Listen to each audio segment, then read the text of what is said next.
Hello दोस्तों, कैसे हो? आपका स्वागत है त्रिपाण स्टडी सेंटर में। आज जो हम करने जा रहे हैं क्लास 12 एनआईएस बोर्ड का जो है चैप्टर नंबर 18। ये चैप्टर नंबर 18 जो है सोशोलॉजी का है, यानी समाज शास्त्र का। इसमें हम आज करेंगे सामाजिक परिवर्तन की प्रक्रियाएं। ये चैप्टर जो है कई मायने में कई क्लास के बच्चे के लिए इम्पोर्टेंट है, चाहे वो सीबीएसई हो, जो जिनके पास एनसीईआरटी बुक हो, चाहे यूपी बोर्ड के बच्चे हो, चाहे बिहार बोर्ड के बच्चे हो। अगर उन्होंने सोशोलॉजी लिया है तो ये चैप्टर उनके लिए अत्यंत महत्वपूर्ण है। इसमें हम सामाजिक परिवर्तन की सारे प्रक्रियाओं के विषय में समझेंगे और जानेंगे।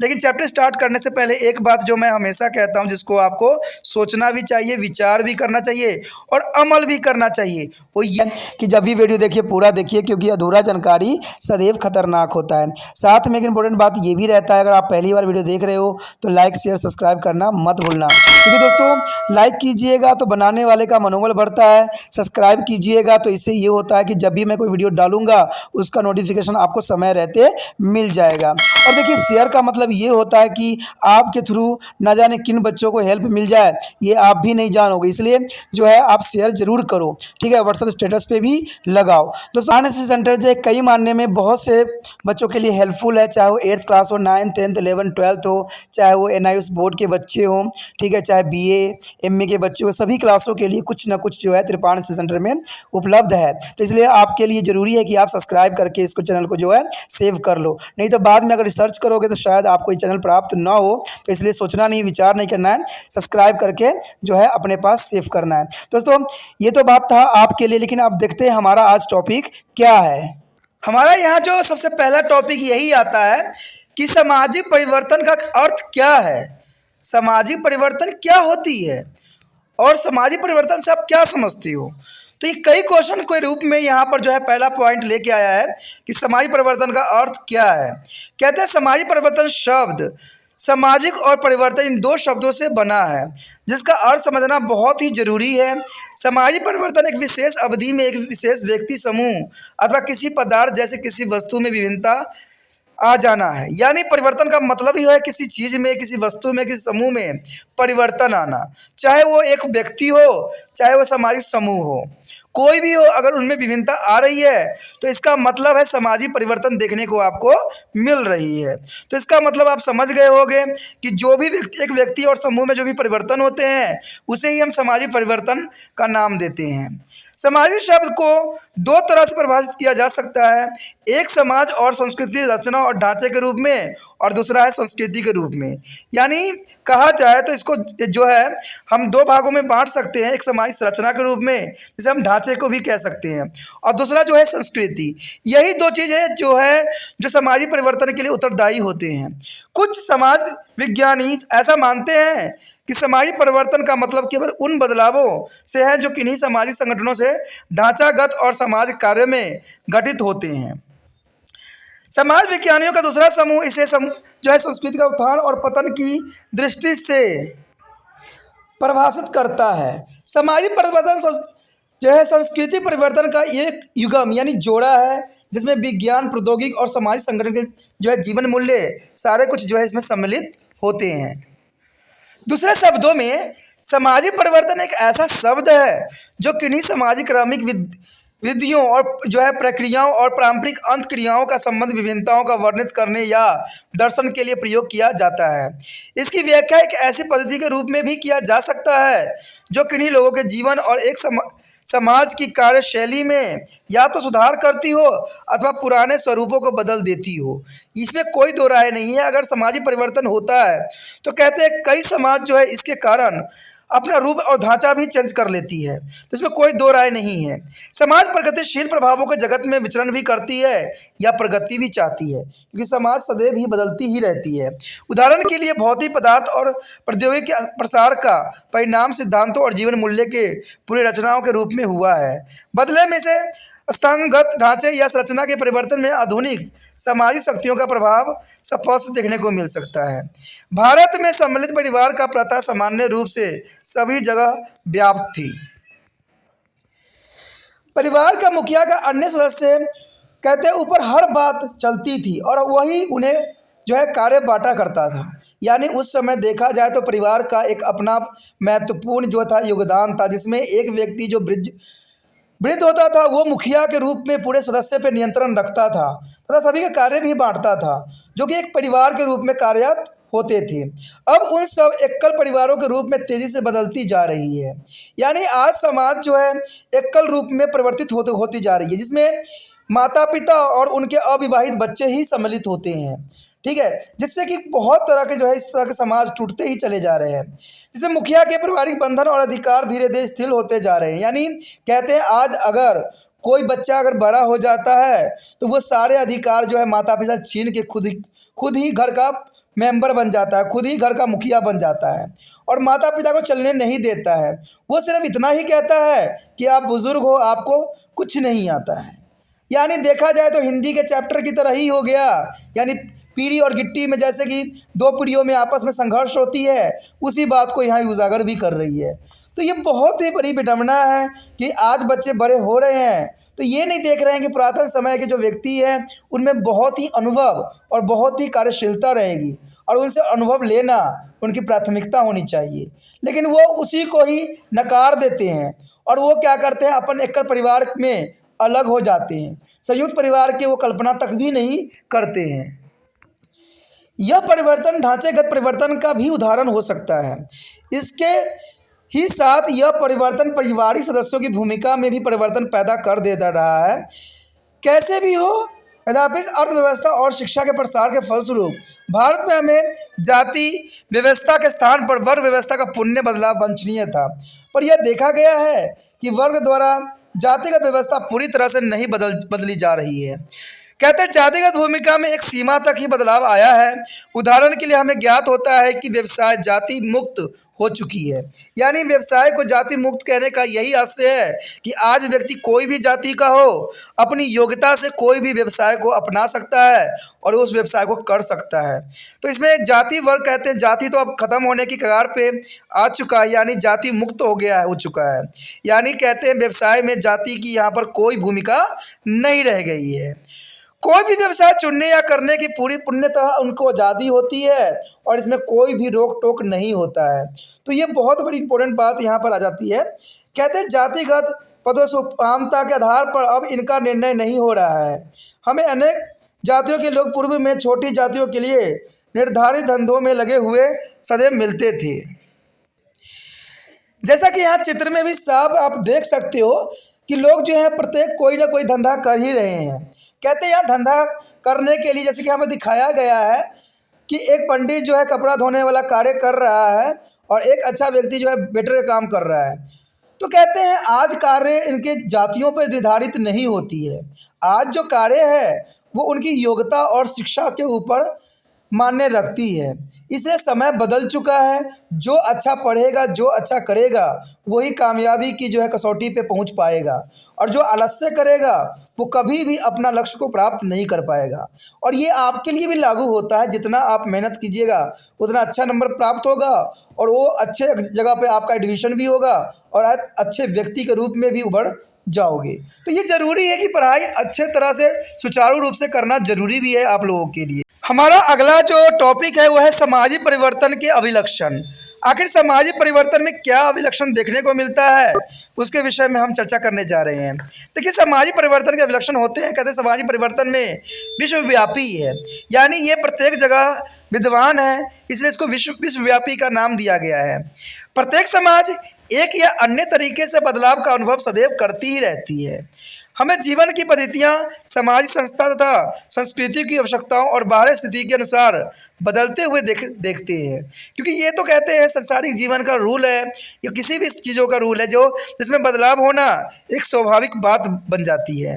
सामाजिक परिवर्तन बहुधा एक पद्धति का अनुसरण सदैव करती ही रहती है और विश्वव्यापी एक अवश्यभावी होता ही रहता है। मानवीय अस्तित्व में यह कोई नई चीज़ नहीं है। परिवर्तन विश्वव्यापी किसी न किसी रूप में और मात्रा में होता ही रहता है, यानी किसी न किसी अमाउंट में आपको परिवर्तन देखने को मिलता ही रहेगा और ये सदैव चलती रहती है, ये कभी रुकती नहीं है। आपने भी देखा होगा कि हर समाज में आपको कुछ न कुछ परिवर्तन दिखता हुआ नज़र आपको जरूर आता होगा। फिर भी समकालीन समाज में परिवर्तन शीघ्रता से और बराबर घटित हो रहा है। यानी अगर हम देखें समकालीन तो कहते हैं बहुत से जो घटनाएं हैं बहुत ही फास्ट हो रहे हैं। यानी इस पे विचार जब तक हम करते हैं तब तक सारी बातें मिथ्या से आती है और उसमें बदलाव दिखने लग जाता है। उसके पश्चात है सामाजिक परिवर्तन एक जैसा नहीं होता है। तो इसमें भी कोई दो राय नहीं है। यद्यपि सामाजिक परिवर्तन सभी समाजों में सदैव होता ही रहता है, पर इसकी गति स्थान और समय के साथ बदलती ही रहती है। यानी सिर्फ इसका बदलता है तो गति स्थान बदलता है और ये बदलना इनका रूप होता है। सामाजिक परिवर्तन समय, स्थान और संदर्भ के सापेक्ष होते हैं। यानी सामाजिक परिवर्तन वहाँ हमेशा समय और स्थान संदर्भ के साथ होता ही रहता है। वास्तव में सामाजिक परिवर्तन जो है समाज विशेष की प्राकृतिक और लोगों द्वारा नए अनुसंधानों और नवोदित सामाजिक संस्था ढांचे को अपनाने की तत्परता पर निर्भर करता है कि व्यक्ति जो है किस प्रकार का जो है अनुसंधान उपयोग कर रहा है, और इसी वजह से परिवर्तन सदैव देखने को जरूर मिलेगा। उसके पश्चात है सामाजिक परिवर्तन सुविचारित यानी सोचा समझा होता है। यानी सामाजिक परिवर्तन एक सोचा समझा उद्देश्य है। सामाजिक परिवर्तन के अनेक आयाम को सोच विचार पूर्वक प्रोत्साहित भी किया जाता है। कहते आदिम काल में लोग एक जो फल चुन कर खाते थे, यानी उनका फल चुनकर खाना ही उनकी आदिम काल में होने का जो है प्रमाणित करता है, क्योंकि वो फल चुन के अपना जीवन जो है व्यतीत करते थे। धीरे धीरे उन्होंने जो है झूम खेती की ओर कदम बढ़ाया। झूम खेती का अर्थ होता है कि एक खेती में कुछ समय तक कार्य करना और उसके बाद जब उसकी उपजाऊ क्षमता खत्म हो जाए तो उसको छोड़ के चले जाना। तो ये सब जो थे खनाबदोश थे और ऐसे झूम खेती करने के लिए सदैव ही अग्रसर थे। अंततः में एक सचित और बहुफली कृषि के क्षेत्र में योग्यता हासिल की, जैसा कि औद्योगिक समाजों के विकास के मामले में देखा गया है कि वहाँ वैज्ञानिक ने लगातार अधिक प्रभावी प्रकारों की ऊर्जा एवं चिकित्सा प्रौद्योगिकी में रहते हैं। उन्होंने बायोगैस भोजन बनाने के लिए नहीं अतुल गांव में प्रकाश की व्यवस्था आदि हेतु इस्तेमाल किया है। यानी कहते हैं जैसे जैसे हमारा समाज बदलता गया है वैसे वैसे टेक्नोलॉजी का भी प्रसार बढ़ता ही चला गया है। चिकित्सा वैज्ञानिक अब सफलतापूर्वक प्राय सभी अवयवों को ऑपरेशन सफलतापूर्वक कर रहे हैं। नई प्रौद्योगिकी ने मानव की चंद्रमा पर उतारने जैसी उपलब्धियों की सीमा जो है संभावनाओं को बढ़ा दिया है। यानी टेक्नोलॉजी ने इतना कमाल कर गया है कि आज चंद्रमा पर भी इंसानों ने अपना दबदबा कर लिया है। यह भी देखा जा रहा है कि जो नगरीय परिवेश में शिक्षा के द्वारा अनेक अंतर्जातीय विवाह भी प्रोत्साहित हो रहे हैं। यानी आज जो है कहते हैं साधारण परिवारों में मैरिज नहीं होते हैं, अंतर्जातियाँ होने लग गई है, जिसमें एक दूसरे जातियों से लोग जो है विवाह करने पर काफ़ी प्रोत्साहित कर रहे हैं। किंतु ग्रामीण क्षेत्र में ऐसे चोरों को बहिष्कृत कर दिया जाता है। अगर गांव में इंटरकास्ट मैरिज होता है तो गांव वाले कभी भी उसको स्वीकार नहीं करते हैं, उसको अस्वीकार कर देते हैं। इसमें कोई दो राय नहीं है। कभी कभी दंडित भी किया जाता है उनको, लेकिन शहरों में इन सब बातों से वो अलग हो गए हैं और अंतर्जातीय विवाह को काफ़ी प्रोत्साहन भी कर रहे हैं। लेकिन ग्रामीण क्षेत्र में ऐसा भी कुछ भी बदलाव देखने को नहीं मिला। कहते हैं अगला पॉइंट जो है परिवर्तन की अवधि भिन्न भिन्न होती है। इसमें कोई दो राय नहीं है। परिवर्तन सदैव जो अवधि होती है वो एक समय नहीं होती है। इसका अर्थ यही है कि परिवर्तन तीव्र या धीरे धीरे या सतत या आकस्मिक या लंबा या छोटा हो सकता है। इस प्रकार परिभाषा यह कहती है कि परिवर्तन में कुछ समय तो लगता ही है, यानी समय लगना इसकी स्वाभाविक बात होती है। कुछ परिवर्तन थोड़े समय में ही घटित हो जाती है, जबकि कुछ अन्य सदियों बाद होते हुए दिखाई देती है। यानी किसी को होने में जो है बहुत कम समय लगती है और किसी को होने में बहुत सदियां लग जाती है, लेकिन परिवर्तन होता ही है। हरित क्रांति ने एक दशक में ही बहुफसलीय और ऊंची पैदावार वाले बीजों का किस्मों की उपज में जो है प्रसिद्धि प्राप्त कर ली, जबकि महिला शिक्षा के प्रसार और सूचना प्रौद्योगिकी में परिवर्तन ने तीव्र परिवर्तन को जन्म दे दिया। तो कहते हैं ये सारी परिवर्तन जो बहुत विश्वव्यापी है और सार्वभौमी है, क्योंकि ये पाया ही जाता है। उसके पश्चात है सामाजिक परिवर्तन मूल्य तटस्थ होते हैं। यानी सामाजिक परिवर्तन एक जीवन मूल्य तटस्थ प्रक्रम है, क्योंकि यह अच्छे या बुरे, वांछित और अवांछित के स्वरूपों में नहीं समझा या विचारा जाता है। अच्छा या बुरा दोनों ही विश्वगत विचारधाराएं होते हैं और वह विभिन्न व्यक्ति, समुदाय और समाजों द्वारा जो है प्रयुक्त विभिन्न कसौटियों पर आधारित भी होता है। उदाहरण के लिए भारतीय समाज में आज़ादी के बाद कुछ सुधार तो हुआ ही है और कुछ लोग कहते हैं कि यहाँ औद्योगिक विकास के कारण उनकी जीवन शैली सुधरी भी है, जबकि अन्य लोग कहते हैं कि यह मानव समुदाय के लिए एक दुर्भाग्य का विषय है। यानी जैसे व्यक्ति है उनका विचारधारा उसी प्रकार का है और उनको उसी प्रकार का लाभांतरित भी प्राप्त हुआ है। तो हमने अपने रोजी रोटी ही नहीं खोई है, अतुल, इससे प्रदूषण भी बढ़ा है, क्योंकि सामाजिक परिवर्तन जीवन मूल्य तटस्थ समझा जाता है। अंततः ऐसी विभिन्न लोगों की विषमगत या व्यक्तिगत पसंदों और सामाजिक परिवर्तन के अध्ययन में महत्वपूर्ण नहीं दिया जाता है। तो इसमें साफ बात यही आ जा रहा है, कुछ व्यक्ति ने जो सामाजिक परिवर्तन हुआ है उन्होंने उनको बहुत ही अच्छी बात बताई है और उन्होंने ये भी बात बताया है कि औद्योगिक विकास से उनकी जीवन शैली काफ़ी सुधरी है। लेकिन कई लोगों का विचारधारा यही रहा है कि ये जो औद्योगिकरण हुआ है जिसकी वजह से उनका दुर्भाग्यपूर्ण विषय भी बताया है, क्योंकि कहते हैं कि इससे रोजी रोटी तो ख़त्म हुई है, प्लस जो है हमारा जो पर्यावरण है वो काफ़ी दूषित हो गया है। तो उनका कहना भी कोई गलत नहीं है। कहते हैं कि औद्योगिकरण तो हुआ ही हुआ है, लेकिन जो पर्यावरण को क्षति पहुंची है शायद इसकी पूर्ति जो है जीवन में कभी भी नहीं हो सकती, क्योंकि पर्यावरण ऐसा चीज़ है जिसमें हर मानव, हर जाति, हर व्यक्ति जो है इससे घुला मिला है। अगर पर्यावरण दूषित हो गया तो इंसान का कहते हैं सचमुच जो है अस्तित्व मिट जाएगा। इसी के साथ जो है दोस्तों हमारा टॉपिक आज खत्म हो रहा है, ठीक है। अगर आपको अच्छा लगा तो लाइक शेयर सब्सक्राइब जरूर कीजिए। अगर पहली बार अगर आप वीडियो देख रहे हो, पहली बार मेरे चैनल पे आए हो तो सब्सक्राइब करना आपका फ़र्ज़ बन जाता है। सब्सक्राइब करने से ये होगा कि जो भी मैं आप क्लास के रिगार्डिंग कोई भी वीडियो डालूंगा उसका नोटिफिकेशन जो है समय समय पर आपको प्राप्त होता रहेगा। अगर सब्सक्राइब नहीं कीजिएगा, अगर आप दोबारा से तिरपान सेंटर पर आने की कोशिश कीजिएगा तो वहाँ पर आप तिरपान लिखिएगा तो जो है वो तिरपस कर देगा, ठीक है। जो आप गूगल पर सर्च करेंगे वो तिरपस कर देगा, जिससे वजह से आप जो है मेरे वीडियो का जो है फ़ायदा नहीं उठा पाओगे। तो सोचिए मत, विचार मत कीजिए, सब्सक्राइब कीजिए। आप सोचते होइएगा कि मेरे जो एग्ज़ाम खत्म हो जाने के मेरा क्या ज़रूरत है तिरपान स्टडी सेंटर से, ठीक है, तो इसलिए सब्सक्राइब नहीं करने को सोचिएगा। लेकिन दोस्तों ऐसा नहीं है, तिरपान स्टडी सेंटर जो है बहुत हेल्पफुल है। क्योंकि ये जो है आपके 8th class, 9th, 10th, 11th, 12th जो आर्ट्स के सब्जेक्ट को कवर करता ही है, प्लस जो है ये NIC बोर्ड के जो है 10th + 2 को भी कवर करता है। साथ में BA जो है फर्स्ट ईयर से लेकर 6 सेमेस्टर तक बच्चों के लिए ये अग्रसर रहेगा आर्ट्स सब्जेक्ट में। तो सोचिए नहीं, विचार नहीं कीजिए, काफ़ी जो है तिरपान स्टडी सेंटर का फ़ायदा ही फ़ायदा है, ठीक है। अगर आप मुझे प्रोत्साहित करोगे तो आपके लिए मैं तरह तरह के वीडियो बनाऊँगा जो आपको फ़ायदा पहुँचाएगा। एग्ज़ाम के तौर पर मैं आपको जो है पेपर भी आपको सोल्यूशन करके दिखाऊंगा जो आपके लिए फ़ायदेमंद रहेगा। अगर नहीं सब्सक्राइब कीजिएगा, मेरा मनोबल घटेगा, तो हो सकता है कि आपको फिर दोबारा मैं ना वीडियो बनाऊं और आपको फ़ायदा ना पहुंचाऊं। तो अभी भी नहीं सोचिए, मेरा जितना आप फैलाइएगा, जितने दूसरे बच्चों के साथ शेयर कीजिएगा, उतना जो है मैं आपके लिए कार्य करने में अग्रसर रहूँगा, ठीक है दोस्तों। इसलिए सोचिए मत, विचार मत कीजिए, अभी सब्सक्राइब कीजिए और अपने व्हाट्सएप स्टेटस पर लगाइए और दूसरे बच्चों के साथ भी शेयर कीजिए, ठीक है दोस्तों। अपना ध्यान रखना, बाय।